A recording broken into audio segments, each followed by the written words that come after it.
Hello student, welcome back to coding का नशा। तो आज हमारा एरे का डे 3 है और आज हम लोग एरे में बहुत ही बेसिक चीज़ हम लोग पढ़ने वाले हैं जो मुझे और पहले ही पढ़ा देना चाहिए था, लेकिन देर आए दुरुस्त है।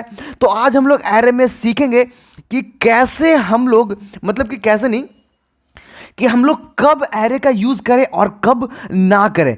एक एग्जाम्पल से मैं आप लोगों को समझाऊंगा कि कब हमें यूज़ करना चाहिए और कब नहीं करना चाहिए। तो ऐसे ही समझने के लिए मैं आप लोगों को एक चीज़ बता देता हूं कि जब कोई भी चीज़ एक ग्रुप में हो तब हमें एरे का यूज़ करना चाहिए, और जब कोई भी चीज़ ग्रुप में ना हो तब हमें एरे का यूज़ नहीं करना चाहिए। ठीक है, तो वो समझने के लिए सबसे पहले आप ये समझिए कि जैसे कि हमें बहुत सारे स्टूडेंट्स का मार्क्स मतलब कि लिखना है या फिर इनपुट करवाना है। ठीक है, तो हम मार्क्स नाम से एक एरे बना देंगे, स्क्वायर ब्रैकेट बनाकर वहाँ पे इक्वल टू देकर कर्ली ब्रेसेस के अंदर हम लोग को जितना भी मार्क्स का ज़रूरत है हम लोग लिख देते थे। तो यहाँ पे मार्क्स हमने बनाया और यहाँ पे सिर्फ हम लोग मार्क्स लिख रहे हैं। ठीक है, यहाँ पे हम लोग सिर्फ मार्क्स लिख रहे हैं। तो मार्क्स क्या है, ये सारी की सारी चीज़ें एक ही ग्रुप से बिलोंग करता है, इसलिए इसके लिए हम लोग ने एरे बनाया। यही चीज़ आप लोग एक और तरीके से कर सकते हो। कौन से तरीके से? यही चीज़ आप लोग इस तरीके से कर सकते हो ना, जैसे कि हमने मार्क्स बनाया, ठीक है, एरे बनाया, फिर हम लोग यहाँ पे एरे का दे देते हैं, एरे का साइज 20। ओके, फिर सेमीकोलन के बंद कर देंगे। फिर इसी चीज़ को हम लोग स्कैनएफ से भी पुट करा सकते हैं, करा सकते हैं ना। स्कैनएफ से परसेंटेज लगाकर हम लोग इसमें बहुत सारे मार्क्स यूजर से इनपुट करवा सकते हैं, आउटपुट के टाइम करवा सकते हैं। तो वो सारी चीज़ें क्या होगी, एक ही ग्रुप से बिलोंग करेगी। मार्क्स जो सारी है वो सारी की सारी मार्क्स ही है ना, कि इसमें एज भी आ गई है, नहीं ना, सारी की सारी चीज़ तो मार्क्स ही हैं। इसलिए इसे कहेंगे कि ये एक ही ग्रुप से बिलोंग करेगी और यहाँ पे हम लोग हमेशा एरे का यूज़ करेंगे। तो कब हम लोग एरे का यूज़ नहीं करेंगे, अब ये जानते हैं। तो जैसे कि मान लीजिए कि हमें इनपुट करना है, मार्क्स भी इनपुट करना है, एज, रोल नंबर, ठीक है, और क्या हो सकती है, क्लास। तो ये सारी चीज़ें क्या हुई, ये अलग अलग चीज़ है, ये अलग चीज़ है, ये अलग है, ये अलग है, ये अलग है। तो यहाँ पे ये एक ग्रुप नहीं बना रही है।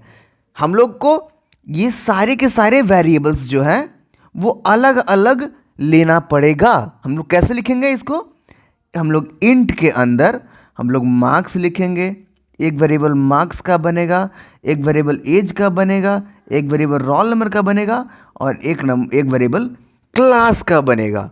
तो इस तरीके से हम लोग को बहुत सारे वेरिएबल्स बनाने पड़ेंगे।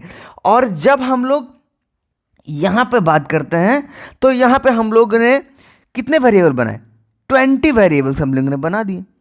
तो यहाँ पे क्यों बनाए, क्योंकि यहाँ पे हमारा यहाँ पे एक ही ग्रुप से बिलोंग करता था, इसलिए। और एक और बात यह है कि अगर आप लोग चाहो, जैसे कि मान लीजिए कि आपको किसी 5 स्टूडेंट का आपको मार्क्स चाहिए, 5 स्टूडेंट का आपको एज चाहिए और 5 स्टूडेंट का आपको रोल नंबर चाहिए और 5 स्टूडेंट का आपको क्लास जानना है। ठीक है, तो ऐसे करने के लिए क्या करेंगे हम लोग, यहाँ पे तो हम लोग ने वेरिएबल लिया इस तरीके से, तो हम लोग इस तरीके से नहीं लेंगे, हम लोग सबका एरे बना देंगे। मान लीजिए कि मैंने इंट लिया, ठीक है, इंट में मैंने पहले लिखा मार्क्स, हमने इसका एरे बना दिया 5 साइज का, ठीक है। फिर हमने लिया एज, हमने इसका एरे बना दिया 5 साइज का, ठीक है। फिर हमने लिया क्लास, इसका भी एरे बना दिया 5 साइज का। फिर क्या था हमारा रोल नंबर, इसका भी हमने एरे बना दिया 5 साइज का, और सबको स्कैनएफ में डाल दिया। स्कैनएफ में कैसे डलाता है मैंने आप लोगों को पढ़ा चुका हूँ, पिछली वीडियो जाकर देखिएगा। बस इसी तरीके से होता है। लेकिन यहाँ पे क्या हुआ, ये एक अपना ग्रुप बनाएगा, ये एक अपना ग्रुप बनाएगा, ये एक अपना ग्रुप बनाएगा, ये एक अपना ग्रुप बनाएगा। ये सारा का सारा एक ग्रुप बना रहे, इसलिए हमने एरे बनाया। अगर हम लोगों को एक एक का ज़रूरत पड़ लेना होता, एक एक मार्क्स, एक एक एज, एक क्लास, तो क्या ज़रूरत था एरे बनाने का, क्योंकि ये सारे के सारे अलग ग्रुप की है। यहाँ पर भी अलग ग्रुप हो रही है। ग्रुप मैंने अगर एरे दिया है तो ये एक ग्रुप में है। 5 मार्क्स एक ग्रुप का है, मार्क्स ही है सिर्फ। 5 एज एक ग्रुप का है, 5 क्लास एक ग्रुप का है, 5 रोल नंबर एक पार्टिकुलर ग्रुप है, एक रोल नंबर का ही उसमें होगा, इसमें तो क्लास ही होगा, इसमें मार्क्स ही होगा, इसमें एज ही होगा। तो ये ग्रुप को बिलोंग कर रहा है, ठीक है। तो अब आप लोगों को समझ में आया कि कब हम लोगों का एरे यूज करना चाहिए। जब ग्रुप में हो, एक ही चीज़ हम लोगों को बहुत बार लिखनी है, मार्क्स है तो बहुत बार लिखनी है, मार्क्स बहुत सारे स्टूडेंट का चाहिए, तो हम लोग एक उसका एरे बनाएंगे और वो एक ग्रुप में चला जाएगा। उसी ग्रुप में सिर्फ मार्क्स जाएगा, उसी ग्रुप में सिर्फ एज जाएगा। तो स्टूडेंट्स, उम्मीद करता हूँ कि आप लोग अच्छे से समझ चुके हो कि एरे हम लोगों को कब यूज़ करना है और कब यूज़ करना नहीं चाहिए, ज़रूरत नहीं है और कब ज़रूरत है।